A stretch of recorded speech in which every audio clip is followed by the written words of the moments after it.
back to you. And so let's get started. So October is National Disability Employment Awareness Month, and this is the 75th year of NDEAM. We know that there are lots of webinars out there this month, especially about how to go about hiring individuals with disabilities. We're more interested in kind of the bigger picture of normalizing people with disabilities in the workplace and rethinking the concept of an inclusive, diverse workforce. So first, I'd like to introduce the panelists. And what I'll do is I'll just introduce everybody at one time, and then you guys can go through.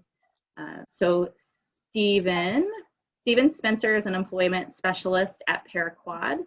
Stephen's mission is to create awareness and opportunities for the community to participate in the values of diversity employment, thus improving the lives of both employee and employer.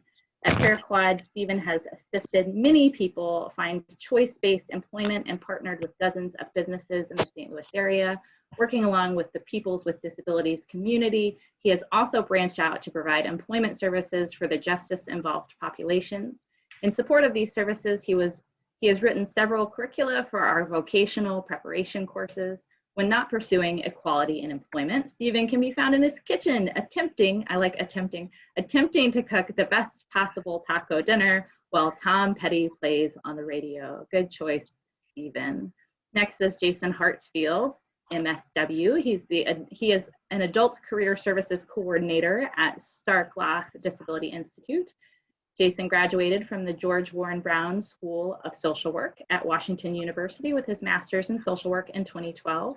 Legally blind since birth, Jason attended the Starkloff Career Academy in 2013 and volunteered regularly with Starkloff until 2016 when he came on board as adult career services coordinator.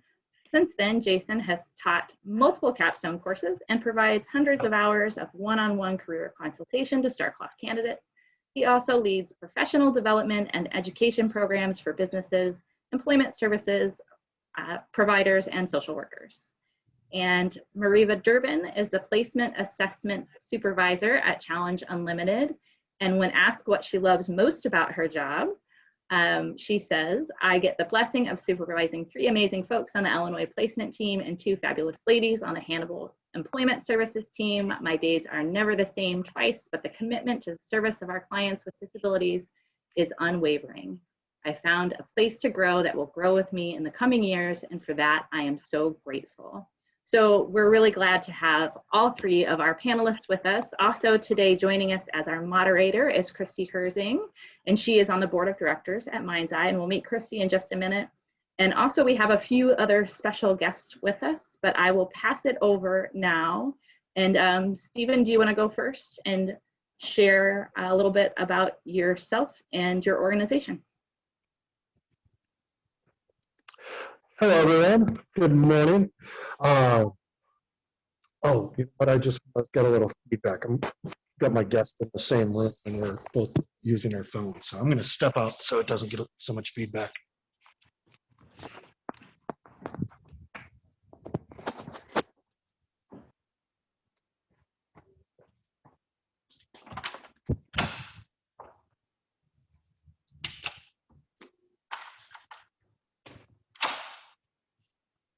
Okay, sorry about that, folks. Well, my name is Stephen Spencer. I have been with Paraquad for about the last 8 years, specifically working on matters with people with disabilities and employment, partnering with area businesses as well to meet their diversity hiring needs, and of course, making sure our participants have the utmost choice in the matter of finding employment of skill sets and desires.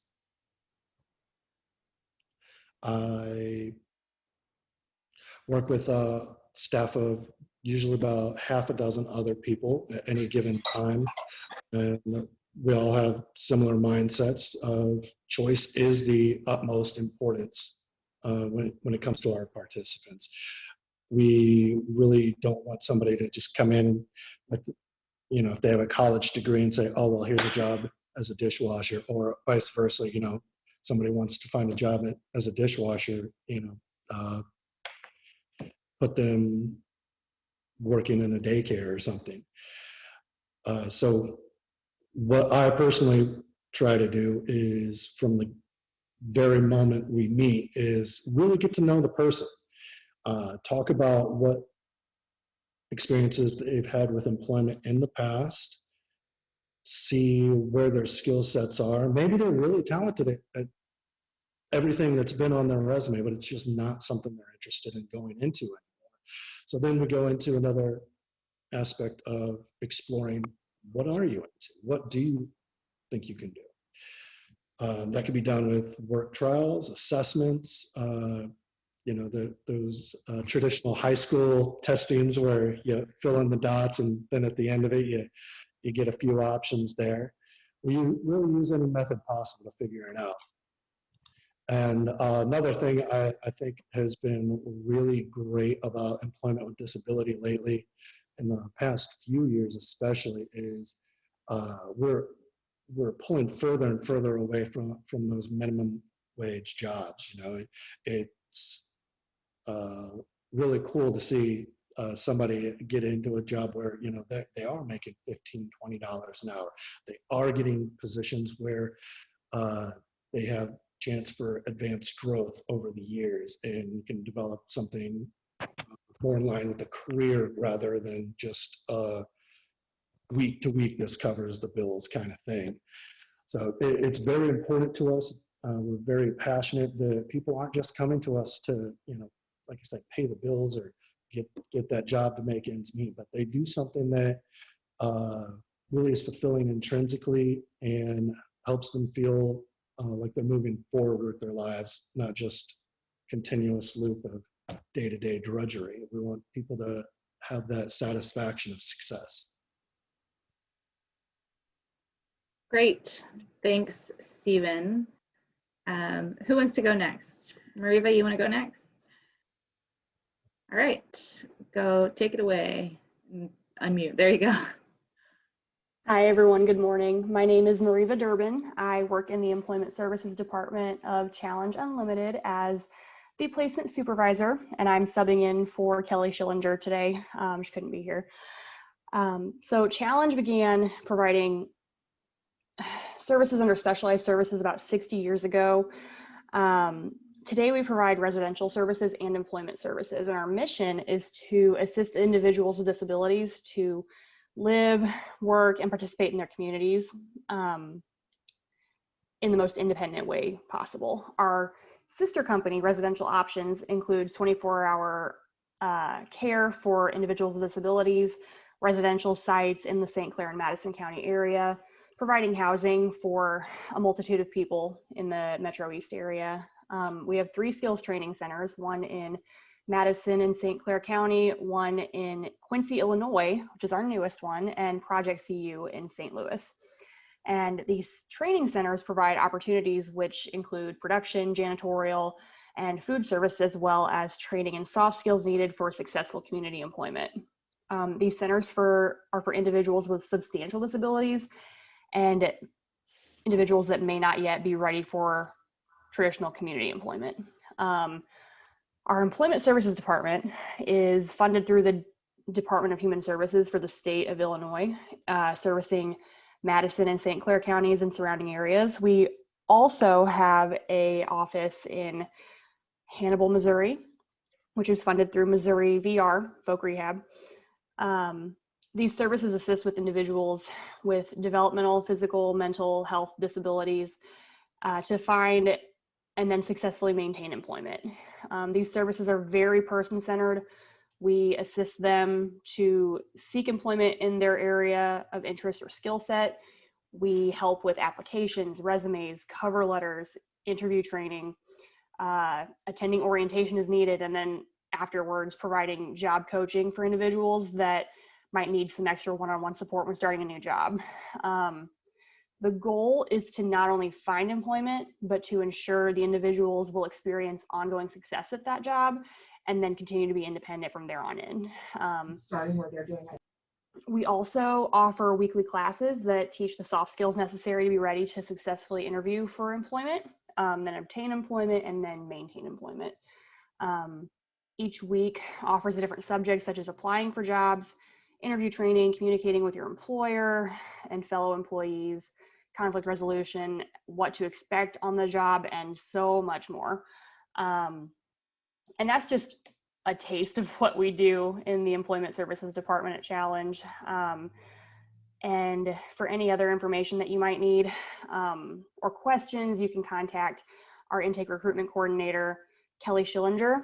Her number is 618-619-4077, or it's kschillinger@cuinc.org. And I will send her information to Mind's Eye so that they can give that information in the chat box. Yes, thank you. I will add it. And all of your links will also be sent out to everybody as well. And let's move to Jason, and then we'll come back and get Lloyd and Jackie. Let's move to Jason. Okay. Thanks for having me. My name is Jason Hartsfield. I am the Adult Career Services Coordinator here at Starkloff Disability Institute. I work in a very dark office because I have ocular albinism, and it's a gloomy day outside, so wondering why it's so dark where I'm at. Like Megan said, I've been here since 2016. I'm actually a graduate of the Starkloff program. We call ourselves the Workforce Workplace Disability Advisors, and our mission is to create a more inclusive world for people with disabilities. We focus on employment because that's where we spend most of our time, but we also engage in the community. We are free career consultation for people with disabilities. So, we're aiming for that, what we call a career-minded individual. Someone who's thinking about their long-term career prospects, they've got a plan, or they need help crafting a plan. Usually they have a college degree or some kind of extensive background. We're going to work with them one-on-one for interview preparation, some really advanced job skills searching, resume writing, reading job descriptions. Networking is our big thing. We're known as sort of experts in disability disclosure planning. When do you tell an employer you have a disability? Who do you tell that to? What do you say? We have, in addition to our one-on-one services, we have a 10-week course that we do twice a year. It's a very in-depth course. We cover everything that the modern job seeker needs to know. We bring in employers from, we have about 50 different partner companies that contribute time and energy. So 3 of them will come into the class and do some mock interviews, do resume reviews, things like that. But that's just for our adult services. We're also involved in services for transition age youths. We have our Dream Big Career Camp. That is 3 camps we do over the summer for college or trade and tech bound high school students with disabilities. The logic behind it is we see a lot of students being directed in towards support services. You know, you've got a disability, therefore you could be a social worker, you could be a rehab counselor. They don't really get the opportunity to see all of the different career options out there.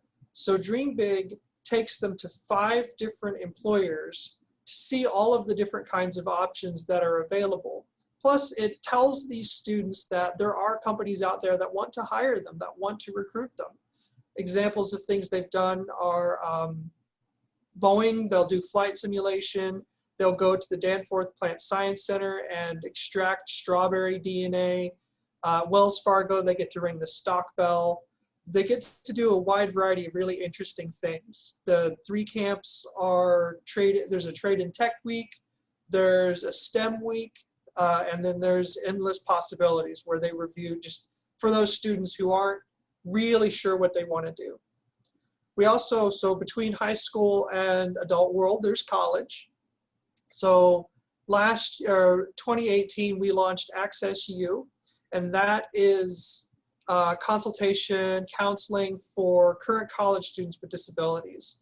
We found that the access offices and the career centers don't often talk to each other. It's my own personal experience in undergrad and grad school that career advisors really don't know anything about disability, and access offices don't know anything about helping people get jobs.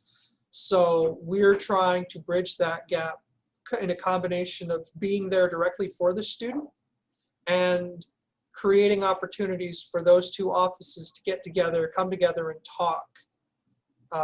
We also do a lot of training out for employers. We have our Starkloff Workplace Advisors, which is a for-profit consulting branch that goes into companies and does everything from guest services training at Purina Farms to management training for companies like Centene and Nestle Purina. Finally, we do a lot in the community. With COVID, we've really expanded on the number of webinars that we're now doing, targeting both job seekers and employers.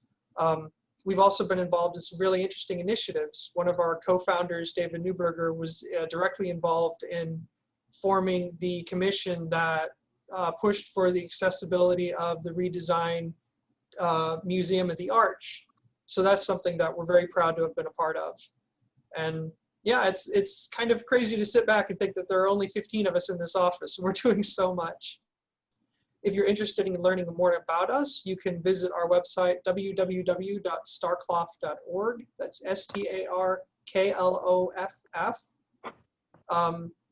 If you're interested in referring someone for services, we are not actually VR funded. And the upshot of that is that we can supplement services. I've got a few people that I know have worked with Steve or Bonnie over at Paraquad, as well as other organizations, and we can add to that in our own way. And I'm also co-chair for the St. Louis Regional Employment Nexus, which is a collaborative effort of there are almost a dozen different organizations that do disability employment, as well as other areas. We meet the third Thursday of every month, so if you're interested in attending a Nexus meeting, feel free to email me at jhartsfield@starkloff.org. Great, thank you, Jason. My ears really pricked up there with the strawberry DNA extracting. I was like, what are they doing over there? So it's really interesting. Stephen, I want to send it back to you for a second so you can introduce your special guest.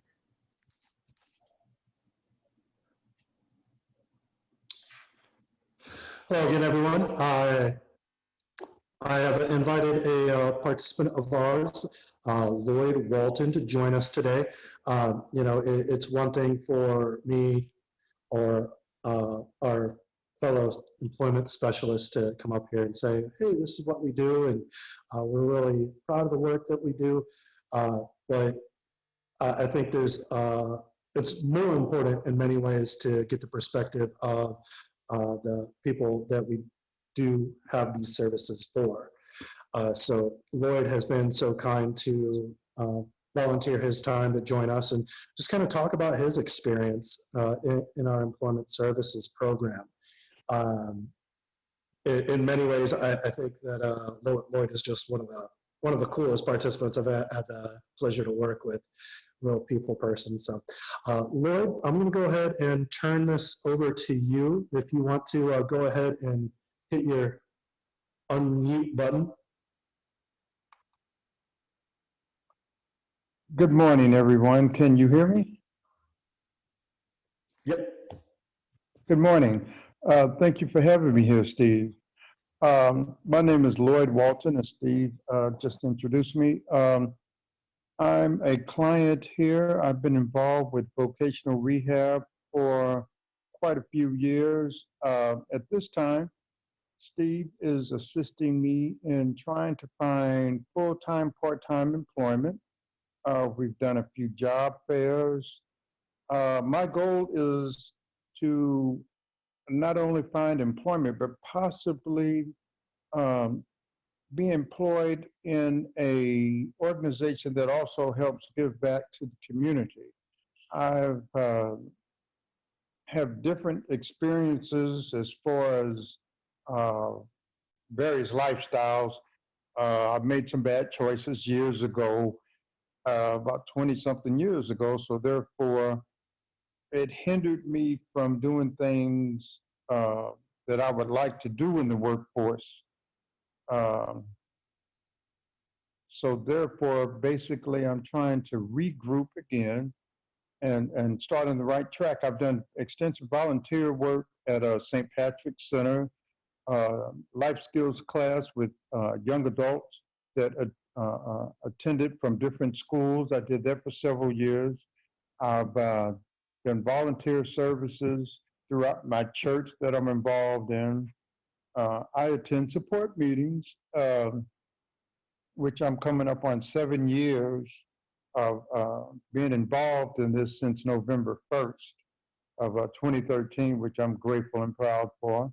At this time, like I said, Steve has been helping me extensively trying to find some type of employment where I can also maybe work with young adults and give them my experience, strength, and hope, and things not to do that could hinder them from progressing in the future years. You know, I think sometimes nowadays with some of our youth, they feel a sense of hopelessness, and I would like to give them some hope and let them know there is a better way as far as life is. I'm very grateful for the life that I have right now, opposed to how things could be. I see so much discouragement out in the streets on a daily basis because I do interact with people in the community. I've also done volunteer work for Thomas Dunn Learning Center. I did a census commercial a while back. If you go to YouTube and look at Lloyd's success story, I've done a couple of videos on YouTube that pretty much let the general public know where I was at one time in my life and where I'm at now. So that's what my goal is, to possibly work within the community to help the youth in all areas to kind of find themselves a little bit. And, you know, I believe that's a necessary need right now in the community nowadays. Someone that has been and traveled the road that they might be headed to and can give them some advice and let them know, hey, this is not what's going on right now, man. Life is hard, you know, apply yourself, maybe go to school, get a trade, definitely get a job, because the dropout rate is so high nowadays too. It's unbelievable. But those are my goals, to interact in the community, whether it's employment or whether it's on a volunteer basis. My thing is I win either way, whether I'm volunteering and helping someone, whether I'm employed, getting paid, I'm still going to do the same and give it my all. So once again, thank you for having me here this morning. Thank you, Steve, again for having me. And if you want to reach out to me in any way to maybe possibly help volunteer and speak with the youth, contact Steve, and I'm sure he'll let me know, give me your information to contact you. So thank you very much for having me, and have a great day. Thank you so much, Lloyd, and congratulations on your 7 years. Sobriety, thank you. Thank you, it was great. And I will also add that link to your YouTube video to the resources when I send it out. All right, thank you. And I'm going to send it back to Mariva. She's got some special guests also, so take it away. So I would like to take a second to introduce Jacqueline Darnell, also known as Jackie. Jackie is someone that we worked with at Challenge for the last couple of years in the placement department. She was placed at Schnucks, I believe. It's been a couple of years now, hasn't it? Yeah. I'm not at Schnucks, but you're not at Schnucks. Where are you at? Yeah, I'm sorry. No, I've never worked at Schnucks. Who am I thinking of? I'm so sorry. That's okay. I'm thinking of the wrong person then. My bad. But we've worked with Jackie with placement, and I'll go ahead and let her tell her story. Well, thank you. I was able, luckily, to meet with some of the people at Challenge Unlimited. It's actually been about 4 or 5 years ago, and I finished with my master's degree at Southern Illinois University, Edwardsville in 2007, but I had a lot of issues with seizures. I also have epilepsy, and in 2010, I had major neurosurgery. So that kind of messed up my planned schedule for life. So I've learned that you can't always plan your future. And after a few years, I decided I really need to find work.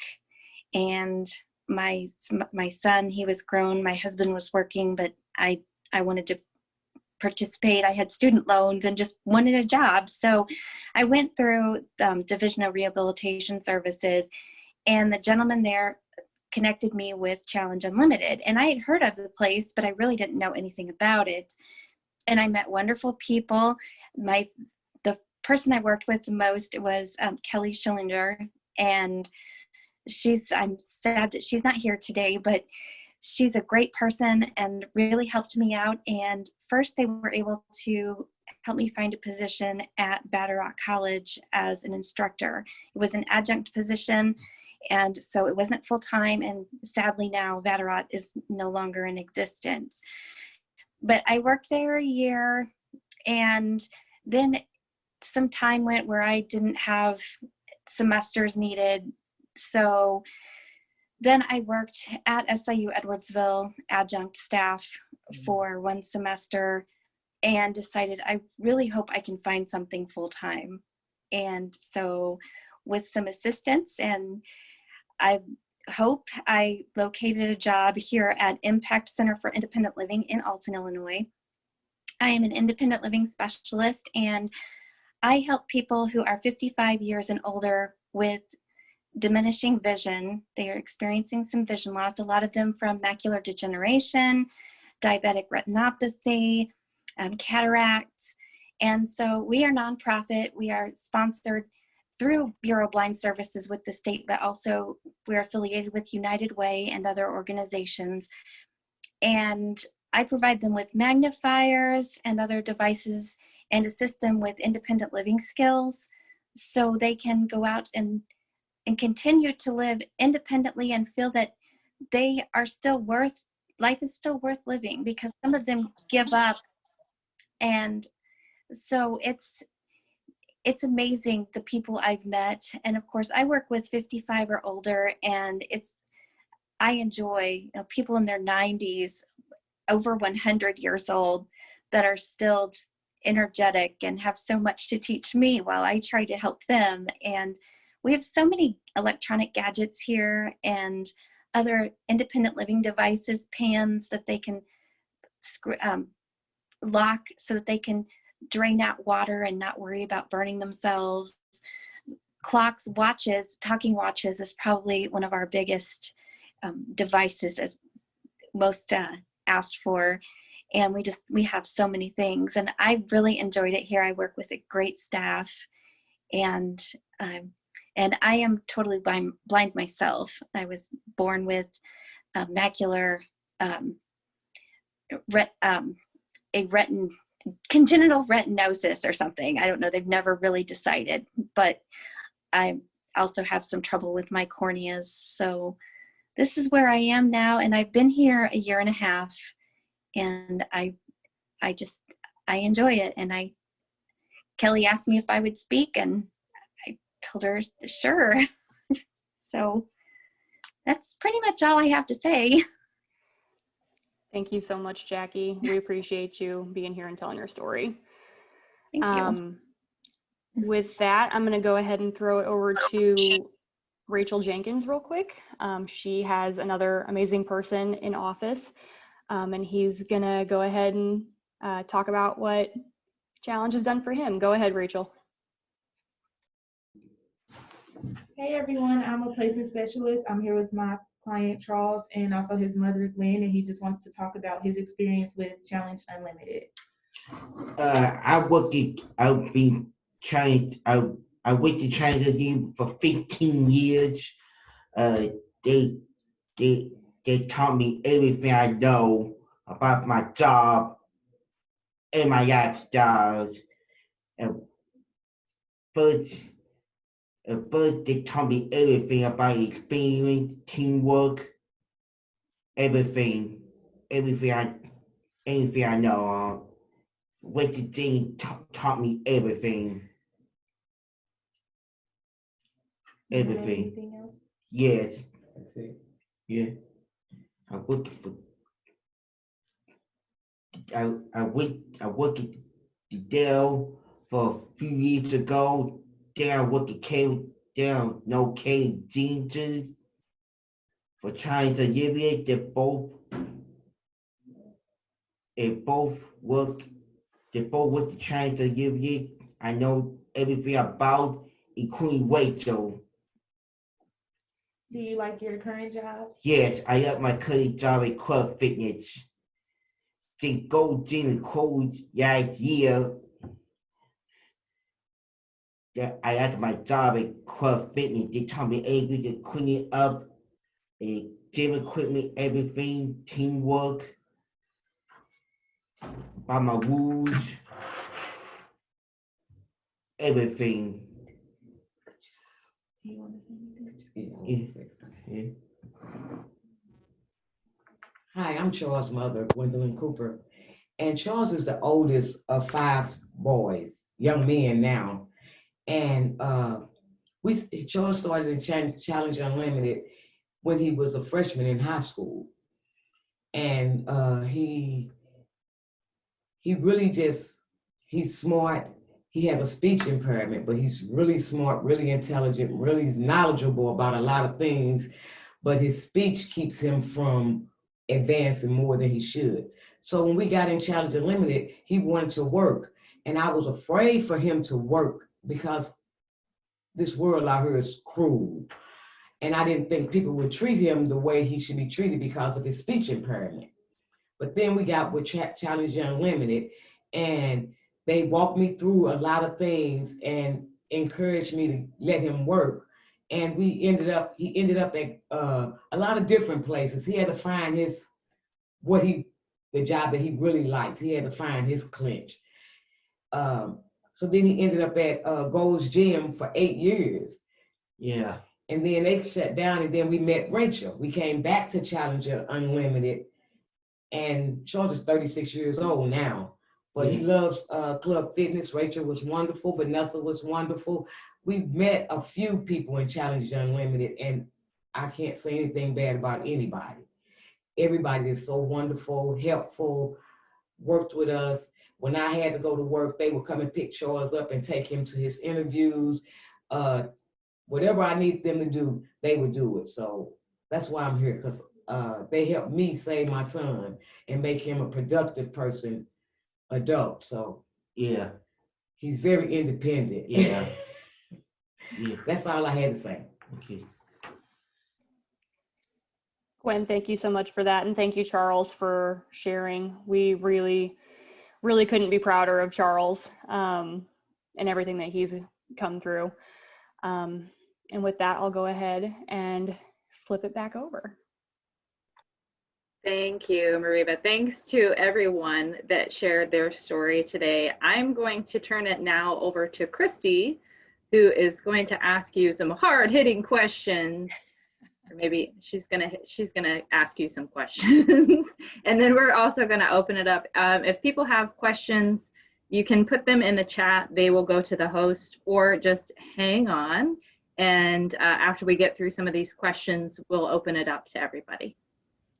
Okay, thanks, Megan. And if you want to give me a heads up on when we want to stop to start taking questions, because I'm just as a heads up to everyone, I'm also visually impaired, so I use magnification on my screen, which means I cannot see the time clock. So good morning, everyone, and welcome.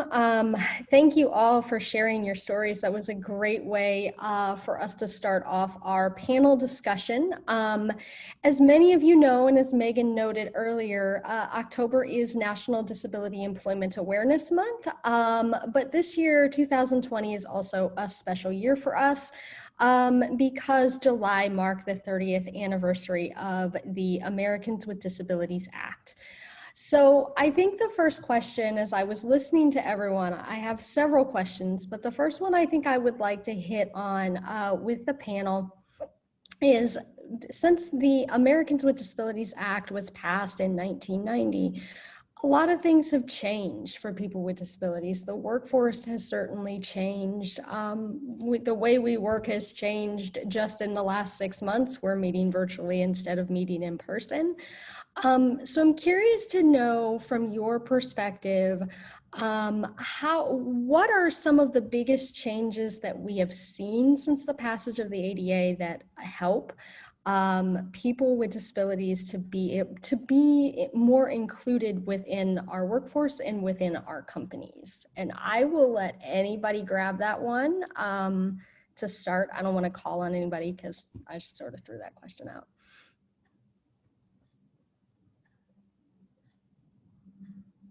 Who wants to take that one? I'll go ahead and start some dialogue. Hey, Steve. Anytime, Christy. Good to see you again. You too.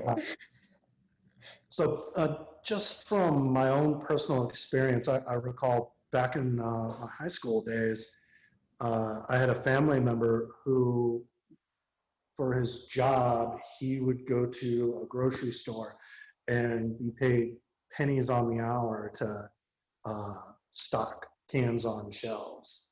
And with the awareness that not just Paraquad, but all of the agencies present here and many others that aren't, we brought awareness to employers that that's really uncalled for, and people deserve a good living wage.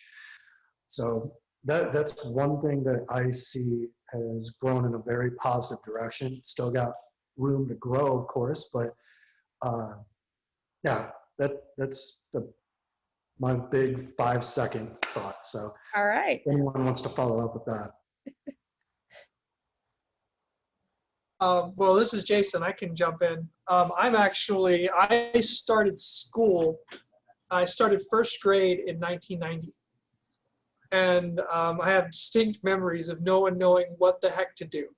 Because I was one of those kids that sort of started with integration, with classroom integration. I remember there was an argument about whether or not I would go to the school for the blind, and I grew up in Arkansas. So that was about 3 hours away. My parents weren't going to have that. So there was a big learning curve on the part of my school. There's still so much to be done. The ADA and the amended ADA, they didn't really give teeth to anything. It's still, 95% of these discrimination cases are still lost or settled. People with disabilities are still twice as likely to be unemployed or underemployed. We've seen 1 million people with disabilities lose their job because of the COVID-19 pandemic. But what's really interesting too is I'm now getting like international students from different social work schools contacting us like, we don't have an ADA in my country. So it's still the first of its kind.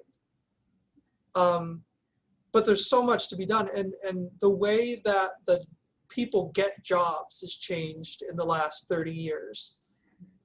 And now we're dealing with, I have problems with people who need to get an interpreter for a phone interview. And because the employer doesn't know what video relay services are, as soon as they're put on hold, they hang up. So now we have to talk about, all right, how do you make sure that the employer knows what this is? I will say, though, I don't think we live in the world anymore where disability is, by the majority of people, as disability is seen as less than. But I do think there's still a huge amount of ignorance out there about just what disability is and the wide range. 75% of people with disabilities, their disability is invisible. And if 1 in 4, I'm telling employers all the time, if 1 in 4 Americans has a disability, I guarantee you in your business, you have a ton of people with disabilities. But why aren't they telling you? Well, that's something that you as the employer need to think about. There's more than just the ADA. The ADA, I say, is the bare minimum. It's the essential standard. But it's not inclusion. Accessibility is not inclusion. So we looked at things like where we saw the real change was 503, the changes to the Rehabilitation Act that now requires federal contractors and subcontractors to actively hire people with disabilities.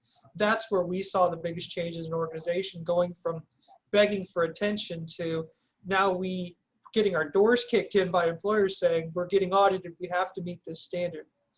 That's where I've seen the bigger change. That makes sense. And it's interesting when you tell your story about being on the education side. I had a very similar experience. And I think we're also you and I at least are in a really interesting place of we don't really know a time before within the workforce before the ADA. So like when I started working, I knew to ask for the accommodations that I needed because I'd been using them for years, and there was at least the ADA back there to back that up. But I agree with you that the teeth sort of came in 2008 regulations as well. But I think it's just interesting when I hear other people's stories, how similar they tend to be rather than different. Mariva, do you have anything you want to include in this conversation? Not especially. I think that Jason and Spencer, Stephen, sorry, not your last name, Spencer. Stephen and Jason really kind of hit the nail on the head, especially when it comes to ADA. Yeah, that's all I have to say about it. Okay. Sorry, I'm moving between screens so I can actually read the questions that are on my screen. So what do you think Jason talked quite a bit about that inclusive culture, and we are talking a whole lot about companies, their culture being more inclusive, making people more aware. So what do you think are some of the biggest opportunities and challenges for organizations looking to increase inclusion for people with disabilities within their culture? And Jason, I think I'm going to turn it over to you first. Okay. Thanks. Don't even give me time to think. Sorry about that. No, that's fine. Yeah, we actually just did a webinar on that last week, and it's up on our YouTube, on Starkloff's YouTube page. You know, you've got to have leadership from the top. You cannot have a successful inclusion and diversity initiative if you don't have buy-in from the leadership. We've seen companies being successful, it's because their leaders have come out and said, look, the federal government's asking for 7%, we're going to go with 10, we're going to make this commitment. And that they live that example. It's not lip service. One company recently, this was last year actually, the CEO put out just a statement that went out to every employee saying, this is why our company is committed to disability, this is why it's particularly important to me personally. And he got contacted from employees who said, until I saw that email, I was not going to tell anyone that I had a disability. Because there is discrimination out there. But if your leadership comes in and says, this is important to me, and then backs that up with policy, then you're creating that culture where people feel safe to be who they are. And I think that's what inclusion really means, is you feel safe owning yourself, owning your disability for your employer. And a lot of people don't feel that way because they don't see themselves as part of the conversation. That makes sense. That makes a whole lot of sense. Okay. Steve or Mariva, do you have anything you want to add to that? Well, adding to what Jason was saying about leadership coming from the top, and I definitely think things are changing in the right direction, but slowly. There's a factor of privilege as well. Some folks that haven't grown up experiencing a disability have better access to certain educational assets and that's kind of how a lot of people with no awareness of disability end up in those top positions. And they don't often have that proper perspective. On the other end of that though, just an example, last week I met with an employer. He founded a company, it's growing, it's booming. He reached out to us to discuss filling some positions, and the poor guy was terrified to talk to me. You know, every other word, he was like, I'm sorry, is that the right word? Did I use the right word for this? Should I not use that word? And I think there's got to be a little bit of comfort factor given to those that don't have any awareness, to let them join that conversation. Say, we're not going to yell at you right off the bat. You know, you're coming to us, you want to learn. Here's a comfortable setting. Ask me anything. It's better than not knowing. So, yeah, the changing the attitudes of the folks at the top, that's a huge deal. Yeah, and I think it does become a big piece in the comfort factor, whether it is bringing people with disabilities on, hiring them on into a company, particularly if you've never had experience with disability before, or you oftentimes is you don't know that you've had experience, because to the point, I'm not even sure who made the point, but 1 out of 4 people have a disability. So people have likely experienced it before that they've just never known. So it does become a point, at least for those of us, I used to work at Paraquad, so I'm almost putting myself back in the us. But for organizations who are, you know, working with businesses to really try to open these doors, it does put you in that spot of trying to figure out how do you balance education and making sure that they're comfortable. And I think, Steve, you gave some pretty good examples on kind of how you do that. You know, you open the door and just say, ask me anything. And I think we've often, many of us, and I would be curious to see, you know, what Jason and Mariva think about this, but many of us have just sort of opened ourselves up and said, we're an open door, ask me those questions, you know, and try to help them with that comfort level. And I think it is a bit of a balance that we're trying to strike at this point. Would you all sort of agree with that statement? I would absolutely agree. It's definitely something that I've worked with individuals with disabilities for about 8 years now. And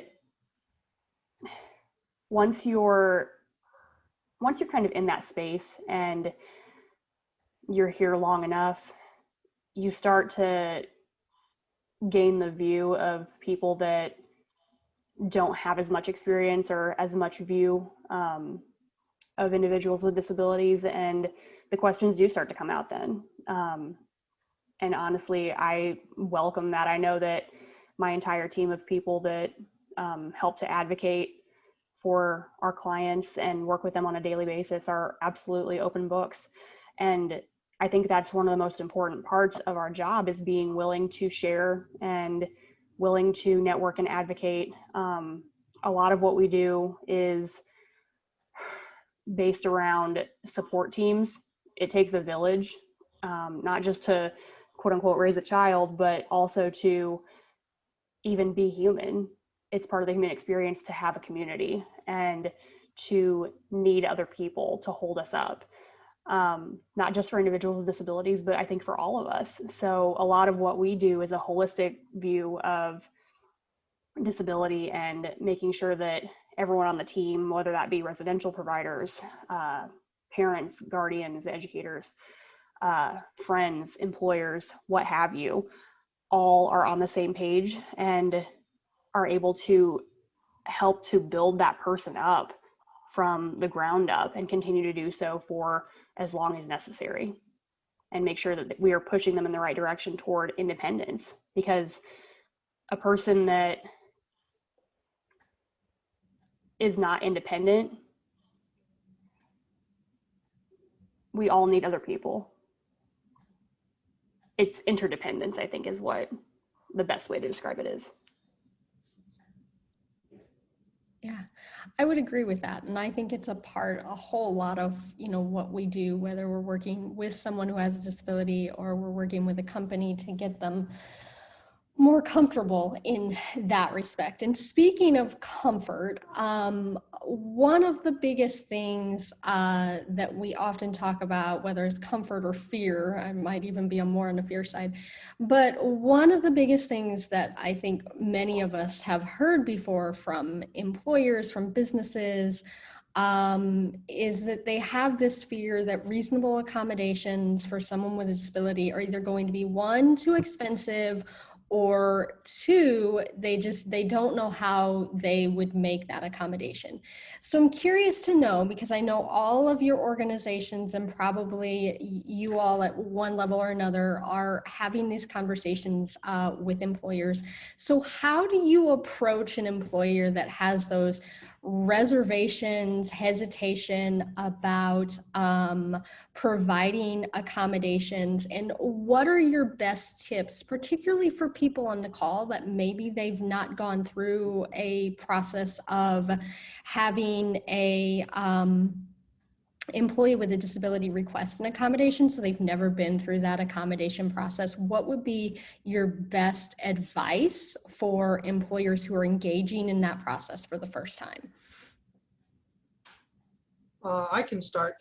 The first thing is there's really, as you might call me, a bit of an adjutant. I don't feel like we live in an age anymore where you can say, well, I don't know where it is, because you can find these things incredibly easily. Right. My solution is always direct them to Job Accommodations Network. Go to the website, call them up, they will tell you. I also counsel our job seekers, like, if you already know what it is you need, and if something like Voc Rehab or something can pay for it, then the employer, they don't have a justifiable excuse anymore. Because Jan will tell you, through their research, the average cost of an accommodation is about $5. My workplace accommodation was an empty printer box so I could raise my monitor up. That's all it is. But so we talk about, if you get beyond just accommodations and you start thinking about inclusivity as just a general workplace policy, work from home flexibility benefits more than just that person with a disability who can't arrange transportation for that day. Accessible computer software isn't just going to make things easier for that person in the office who's blind. I can't tell you how many times when I have past jobs where I would set the screen resolution really low to make the screen bigger, and I would fix it back, and I'll come back and someone else has changed it because it's easier for them. It really does feel to me like there's no excuse at this point.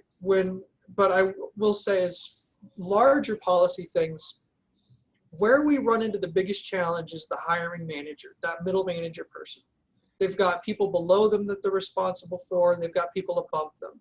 So the biggest excuses tend to be like, I don't know how to pay for it.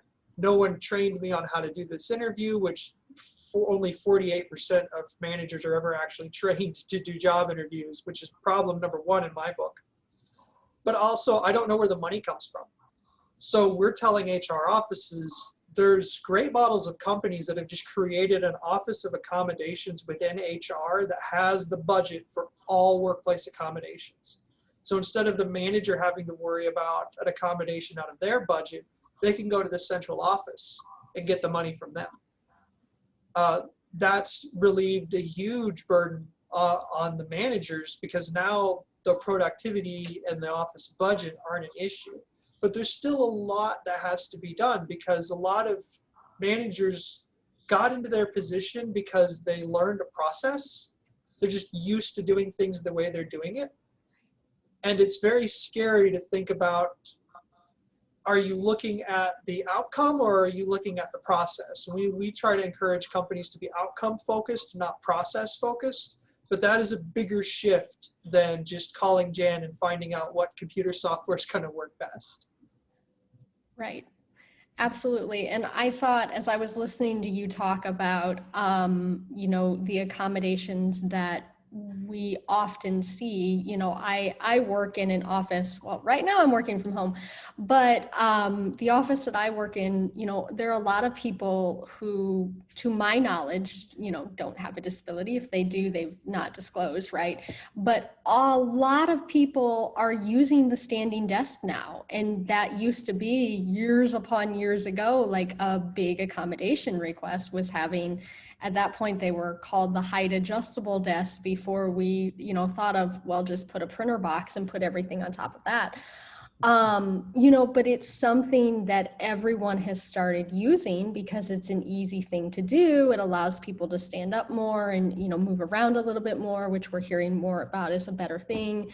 But I also think COVID normalizing working from home is going to be a really great thing for people with disabilities, because there were many years, and I'm sure Jason, you're all probably familiar with this, but there were many years where we would hear companies say that, you know, this position is not, you know, it's not a work from home position, where maybe it could have been, and certainly now it is. So I think that that normalization of working from home, or even, you know, to your point, the ability to work from home if you're having issues with public transportation or something else, you know, I think that that is going to be a helpful piece in sort of equalizing some things as we move forward. So Steve, Mariva, do you have any thoughts on how you have approached businesses that are a little hesitant about this accommodation process, mostly because they're just not familiar with it at this point? And we certainly do still have some that are that way.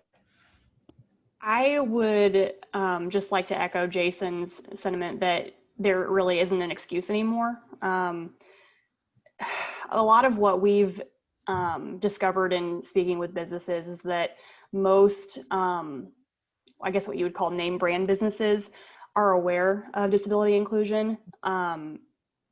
It's just kind of a trickle down effect. You might not have someone in the HR position at that particular location that is super familiar with working with individuals with disabilities.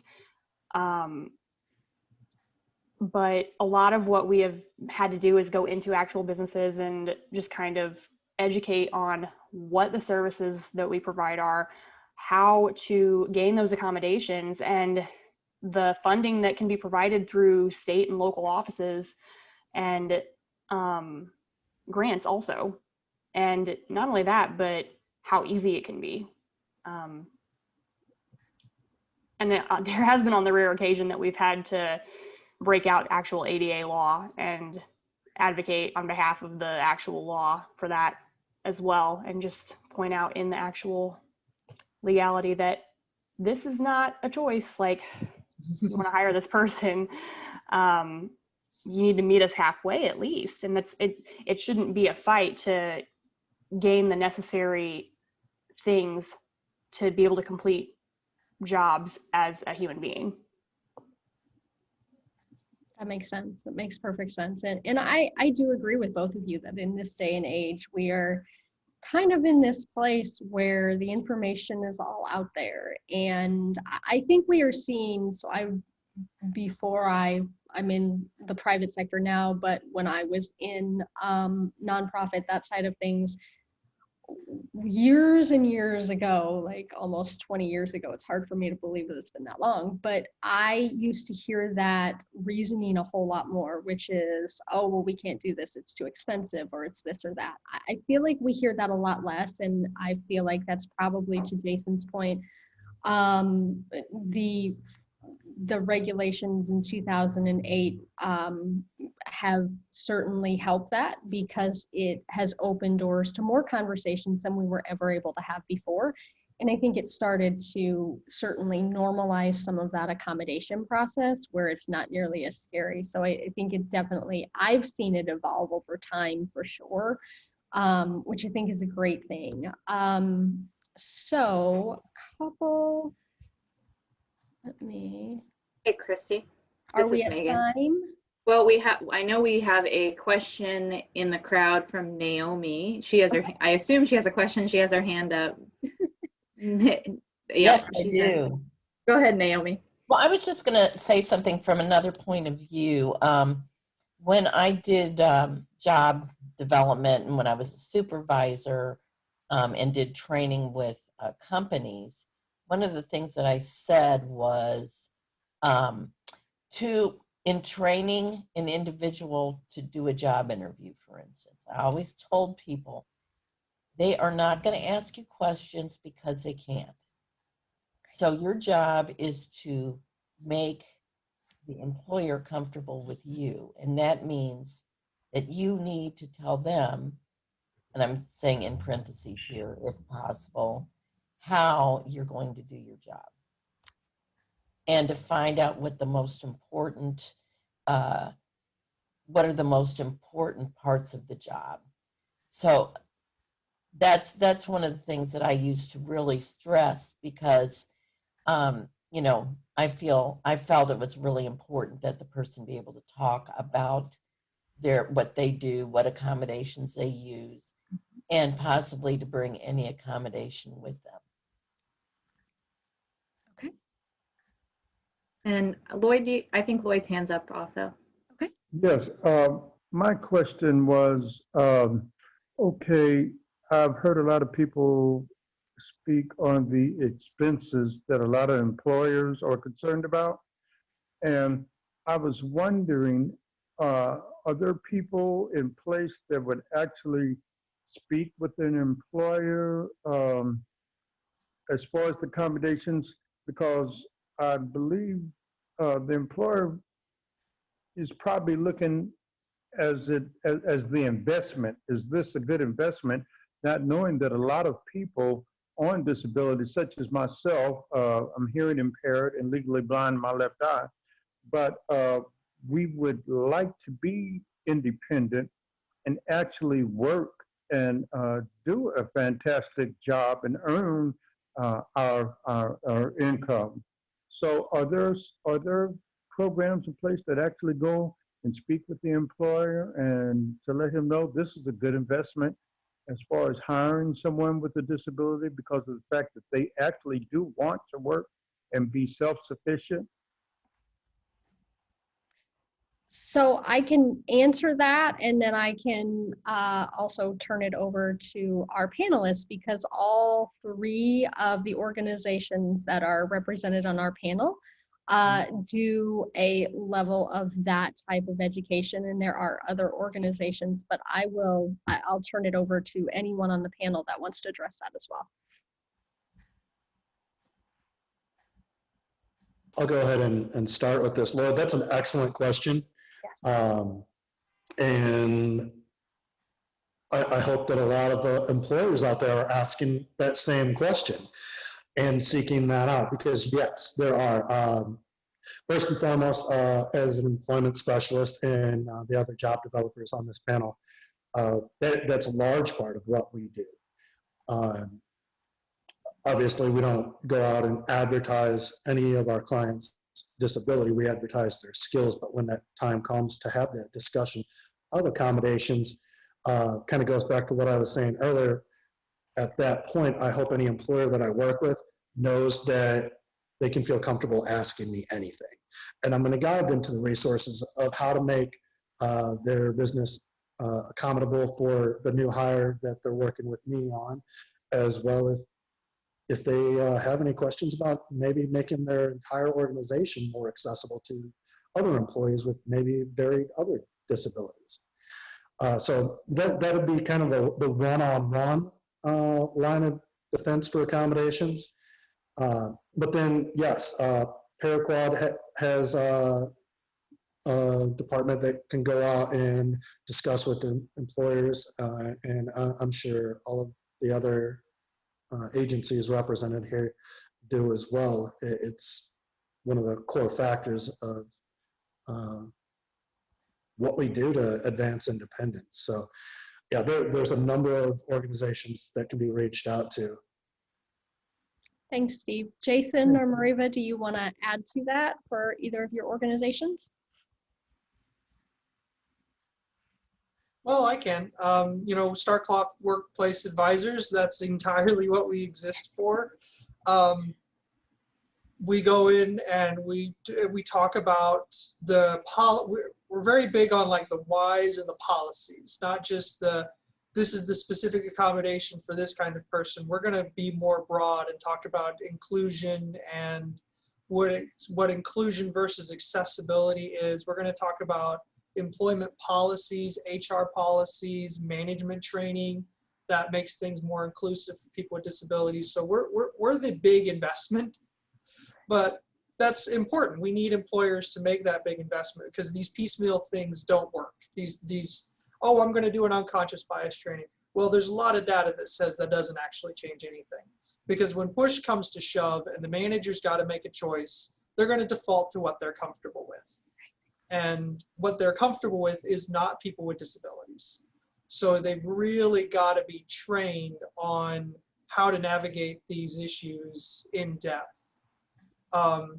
If there's not an accommodation that I can't think of, or that one of our candidates can't think of, we always default to Job Accommodations Network. They're paid for by the Department of Labor for the purpose of providing resources for job seekers and employers to know what accommodation options are out there.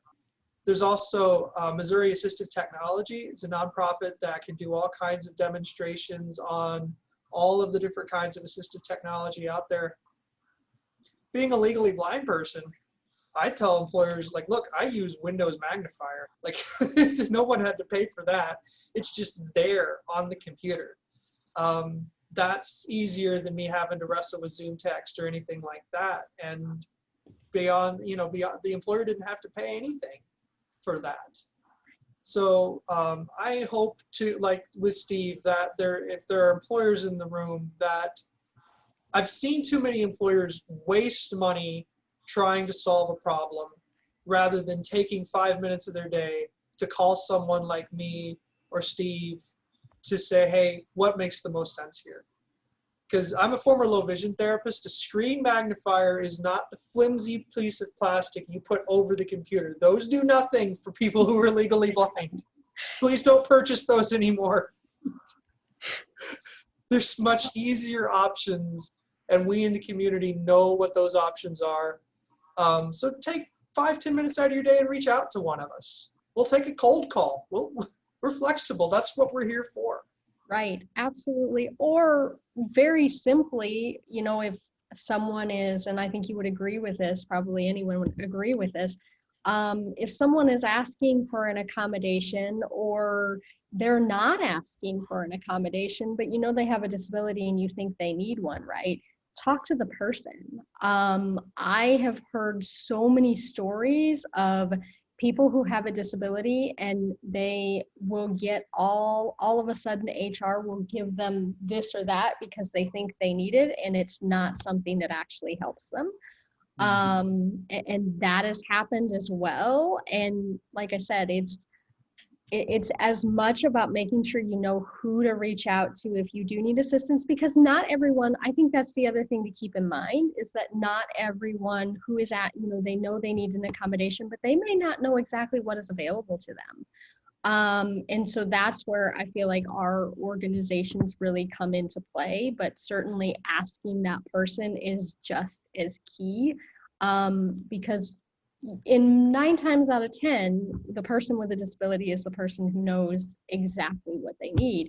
But there again, that tends to be where we get into, and I'd be curious to know, Steve, anybody's thoughts on this. When we get into those accommodation discussions, someone's asked for an accommodation, and oftentimes the employer is then scared to go through that interactive process and ask the person the questions. Have any of you experienced that before, where maybe someone has asked for an accommodation and the employer is a little bit nervous about engaging in that with the actual employee? Yeah, not too often at that point. Usually we're pretty well engaged with the employer, and like I say, I like to lay it out right off the bat. Feel comfortable. I'm not going to be insulted. This is how we learn, kind of thing. Right. But yeah, it's mostly just a they're open to having a conversation at that point, but they're nervous about saying the wrong thing, or is it going to hurt somebody's feelings if I discuss this disability? And it's kind of, you got to kind of remind the employer, well, this person is very well aware that they have a disability. Right. They didn't forget it. I like the way you said that. It's not something you're going to remind them of and scar them. No, it's something they know every moment. So go ahead and ask your questions. And if there's a moment where we feel you could use a little education, it's kind of why we're having the discussion for education. So Right. Steve, I don't think anybody can say that any better than that. You don't have to remind us that we have a disability. Hey, Christy, it's Megan again. We're at about 10 till. I don't see anybody else's hands up, but if anybody else has any questions, please feel free to jump in, turn your cameras on or your mics on. We do want to leave just 1 or 2 minutes at the end. We are doing a raffle at the end, so we want to make sure we have a couple minutes there. But does anybody else have any questions that they want to ask from the peanut gallery?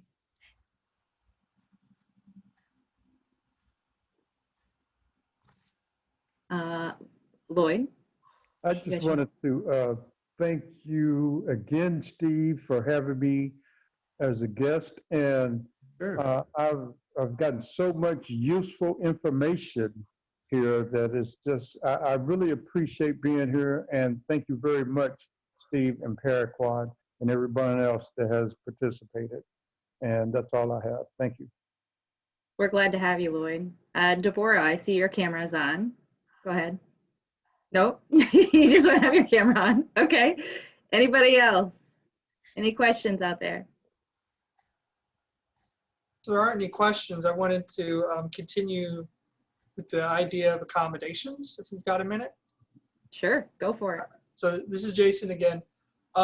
So where I've seen the challenge, so at Starkloff, we're always going to go first with coaching the employee or the job seeker with how to ask for an accommodations themselves. And,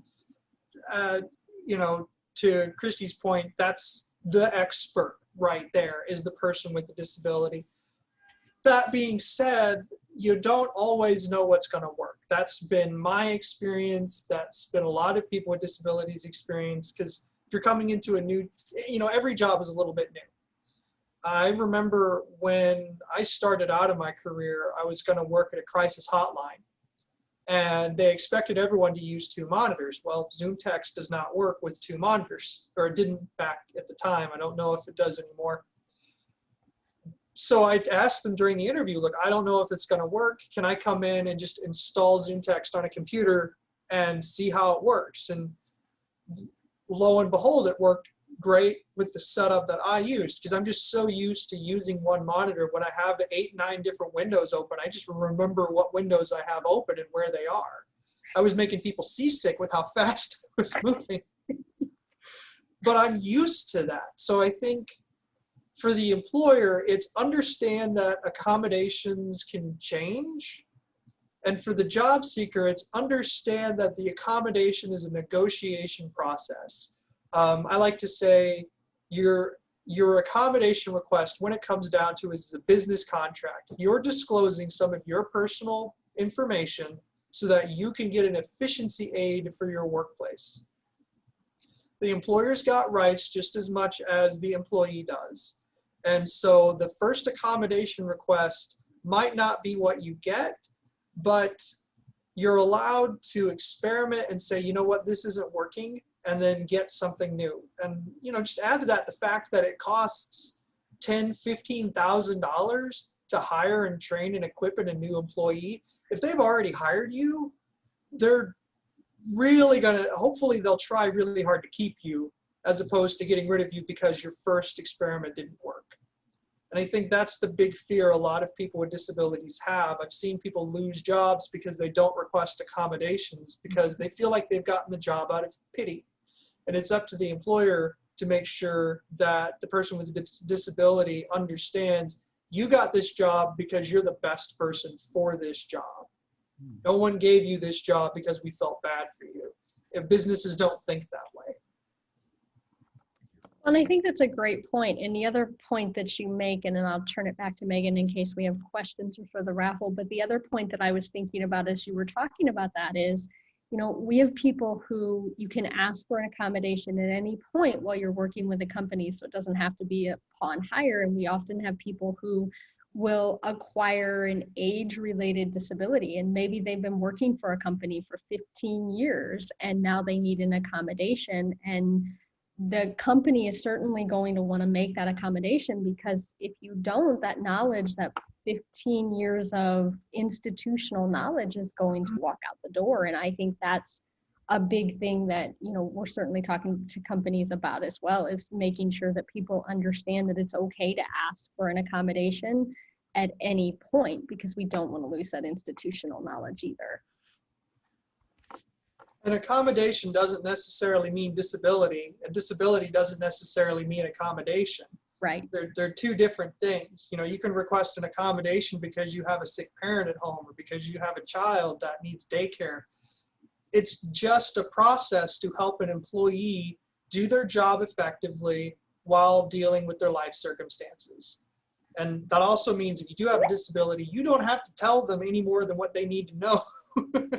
You know, right. I don't need to sit down and do an entire lecture with slideshow about what ocular albinism is. I just need to be able to turn my lights off.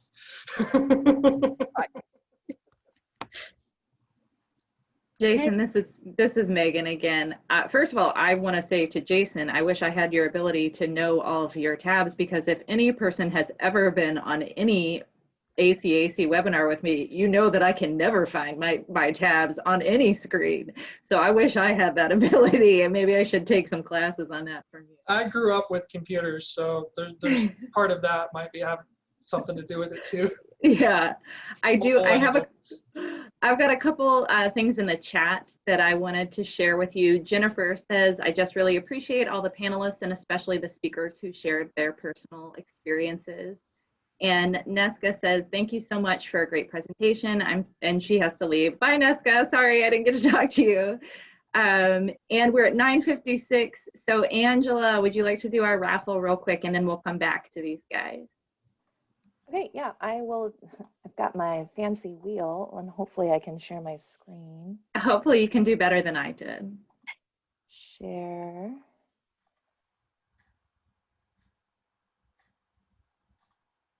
I hope you can, because this wheel is super fancy. Do you see it? Yay, Oh, yes. wow. Good job. Would you like to describe it to us? Okay, so it is a colorful wheel. This is actually a color scheme called Office, but there's dark blues and purples and roses and oranges. Everybody's that's here right now, their name is on the wheel. I hope that I got everybody, but so I'm going to click it and it will spin. And we're going to give a gift card to Bloom Cafe.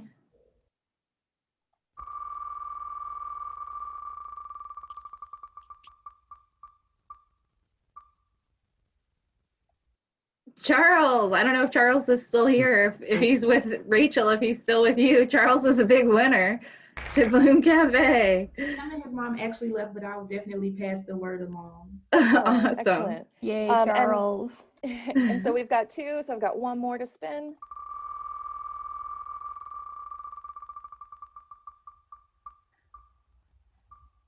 I swear that we did not set this up this way. It's random.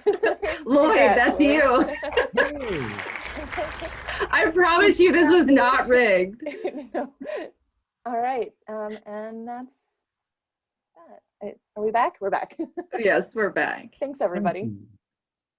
Christy, do you have any final last words before I do all our thank yous?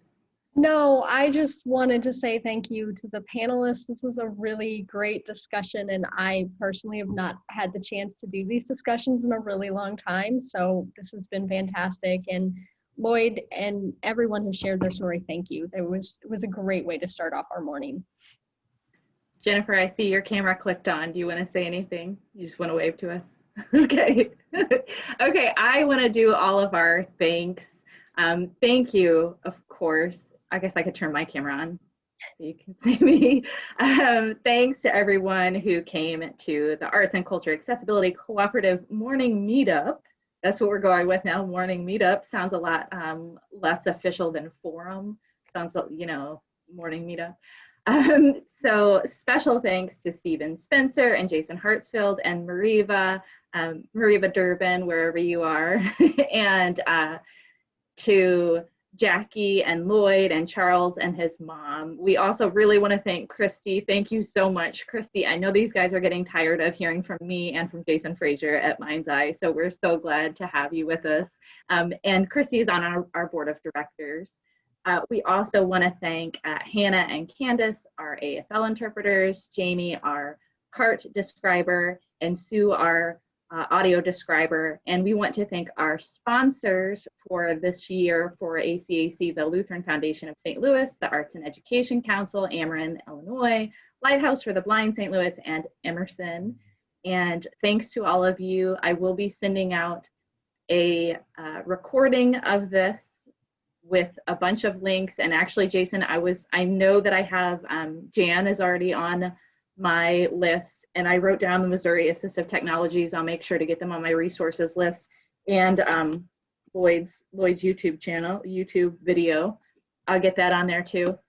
If anybody else has any links you want me to add, please send them to me. You should all have my email address, but if not, it's mharms, HARMS @mindseyeradio.org. Does anybody else have any last final words before we head out here? We're right at 10 o'clock, so. Anyone? Okay, well, thanks so much, guys. I really appreciate it. And we're going to end this meetup. Thanks for having me, for having all of us. Thank you.